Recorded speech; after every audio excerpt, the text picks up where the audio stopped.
കഴിഞ്ഞ ദിവസമായിരുന്നു സുരേഷ് ഗോപിയുടെയും കുടുംബത്തിന്റെയും ചിത്രം എല്ലാവരും ഏറ്റെടുത്തത്. മൂകാംബിക ക്ഷേത്രത്തിലെത്തിയ ചിത്രമാണ് പങ്കുവച്ചെത്തിയിരിക്കുന്നത്.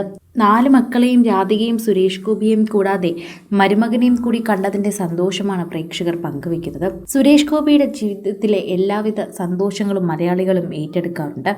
അക്കൂട്ടത്തിൽ തന്നെയാണ് ഇപ്പോൾ സുരേഷ് ഗോപിയുടെ കുടുംബചിത്രം കൂടി പ്രേക്ഷകർ ഏറ്റെടുത്തിരിക്കുന്നത്. പ്രേക്ഷകർക്ക് വളരെയധികം സ്നേഹമാണ് ഈ വാർത്തയെക്കുറിച്ച് പങ്കുവയ്ക്കാൻ തന്നെ. നടൻ മാധവ്, ഗോകുൽ, മരുമകൻ എല്ലാവരും ഇപ്പോൾ മൂകാംബിക ക്ഷേത്രത്തിൽ നിൽക്കുന്ന ചിത്രങ്ങളാണ് പങ്കുവച്ചിരിക്കുന്നത്.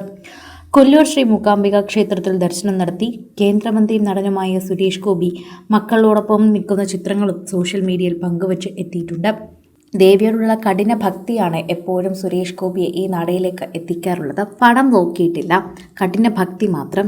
നവചണ്ഡിക ഹോമത്തിൽ തന്നെ സുരേഷ് ഗോപി നൽകിയത് ലക്ഷങ്ങൾ തന്നെയായിരുന്നു. അത്രയും പൈസ മുടക്കിയാണ് ആ പൂജ നടത്തിയത്. കുടുംബമടക്കം ഹോമത്തിനെത്താൻ കാരണം വളരെയധികം തന്നെ പ്രാഗൽഭ്യമുള്ള ഒരു ഹോമമായതുകൊണ്ട് തന്നെയാണ്. സുരേഷ് ഗോപിക്ക് ഇത്തരം കാര്യങ്ങളോടൊക്കെ നല്ല ഇഷ്ടമാണ്. ദൈവിക കാര്യങ്ങളിൽ ഇങ്ങനെ പെരുമാറാനും അതൊക്കെ അതിൻ്റെ കൃത്യമായ രീതിയിലും എത്തിക്കാനാണ് പറയുന്നത്.